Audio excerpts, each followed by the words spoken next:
आप सभी कृष्ण भक्तों को नमस्कार। स्वागत है अनुकरणीय सनातन पर। आज मैं आपको श्री कृष्ण भगवान की एक प्रेरक कहानी सुनाने जा रही हूँ, जिसमें एक छोटी सी गौरैया किस प्रकार भगवान पर भरोसा कर रही है। चलिए श्रवण करते हैं पावन कथा। कुरुक्षेत्र के युद्ध क्षेत्र को विशाल सेनाओं के आवागमन की सुविधा के लिए तैयार किया जा रहा था। उन्होंने हाथियों का इस्तेमाल पेड़ों को उखाड़ने और जमीन को साफ करने के लिए किया। ऐसे ही एक पेड़ पर एक गौरैया अपने 4 बच्चों के साथ रहती थी। जब उस पेड़ को उखाड़ा जा रहा था तो उसका घोंसला जमीन पर गिर गया, लेकिन चमत्कारी रूप से उसकी संतानों के साथ कोई अनहोनी नहीं हुई। वे बिल्कुल बच गई थी, लेकिन वो अभी बहुत छोटे थे कि वो उड़ने में असमर्थ थे। कमजोर और भयभीत गौरैया मदद के लिए इधर उधर देखती रही। तभी उसने श्री कृष्ण को अर्जुन के साथ वहां आते देखा। वे युद्ध के मैदान की जांच करने और युद्ध की शुरुआत से पहले जीतने की रणनीति तैयार करने के लिए वहां गए थे। उसने कृष्ण के रथ तक पहुंचने के लिए अपने छोटे पंख फड़फड़ाए और किसी प्रकार वह श्री कृष्ण के पास पहुंच गई और जाकर बोली, हे कृष्ण, कृपया मेरे बच्चों को बचाएं, क्योंकि लड़ाई शुरू होने पर कल उन्हें कुचल दिया जाएगा। सर्वव्यापी भगवान बोले, मैं तुम्हारी बात सुन रहा हूँ, लेकिन मैं प्रकृति के कानून में हस्तक्षेप नहीं कर सकता। गौरैया ने कहा, हे भगवान, मैं जानती हूँ कि आप मेरे उद्धार करता हैं। मैं अपने बच्चों के भाग्य को आपके हाथों में सौंपती हूँ। अब यह आपके ऊपर है कि आप उन्हें मारते हैं या उन्हें बचाते हैं। काल चक्र पर किसी का बस नहीं है। श्री कृष्ण ने एक साधारण व्यक्ति की तरह उससे बात की, जिसका आशय था कि वहाँ ऐसा कुछ भी नहीं है जिसके बारे में वो कुछ भी कर सकते थे। गौरैया ने बड़े ही विश्वास और श्रद्धा के साथ कहा, प्रभु, आप कैसे और क्या करते हैं वो मैं नहीं जान सकती। आप स्वयं काल के नियंता हैं, यह मुझे पता है। मैं सारी स्थिति एवं परिस्थिति और स्वयं को परिवार सहित आपको समर्पित करती हूँ।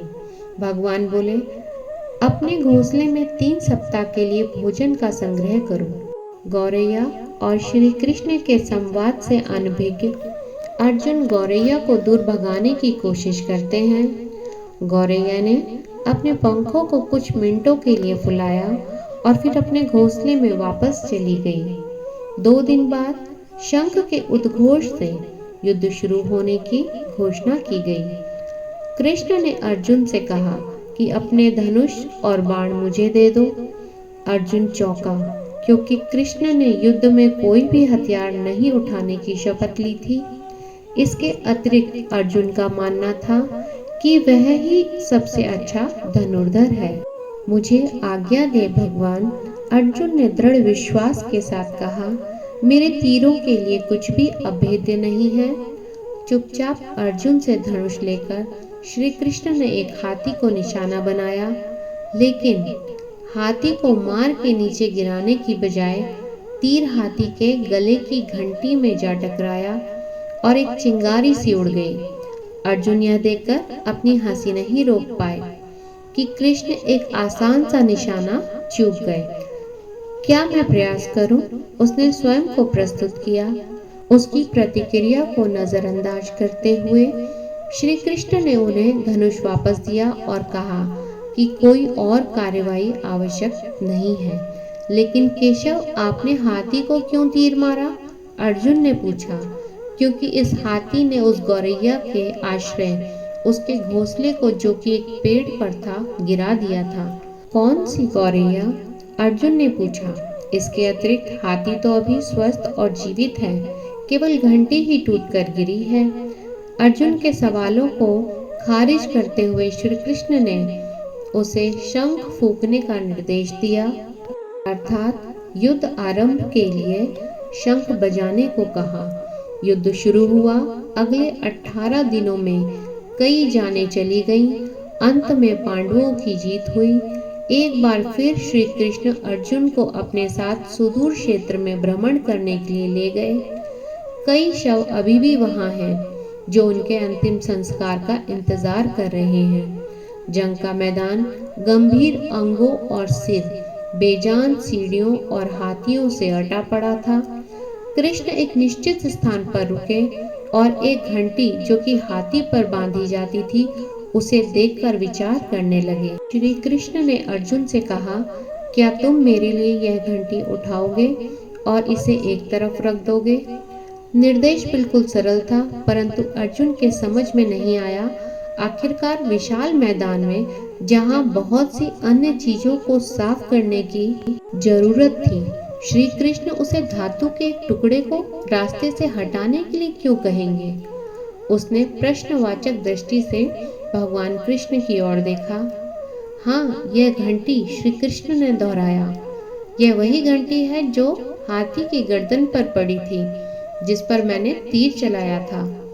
अर्जुन बिना किसी और सवाल के भारी घंटी उठाने के लिए नीचे झुका।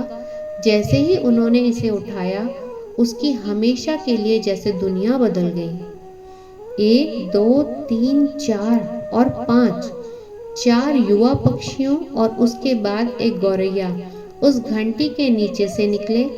बाहर निकल के माँ और छोटे पक्षी श्री कृष्ण के इर्द गिर्द मंडराने लगे एवं बड़े आनंद से उनकी परिक्रमा करने लगे।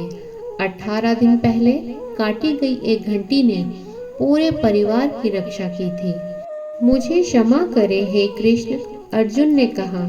आपको मानव शरीर में देखकर और सामान्य मनुष्यों की तरह व्यवहार करते हुए मैं भूल गया था कि आप वास्तव में कौन हैं। अगर भक्त अपने भगवान पर अडिग विश्वास रखता है, पूरी भक्ति और भावना के साथ उनकी पूजा अर्चना करता है, तो भगवान भी अपने भक्त के लिए किसी भी प्रकार की कोई कोर कसर नहीं छोड़ते। उसका उद्धार करने में कठिन समय में वह स्वयं नहीं आते, परंतु आपके उद्धार के लिए किसी न किसी को कारण बनाकर अवश्य भेजते हैं।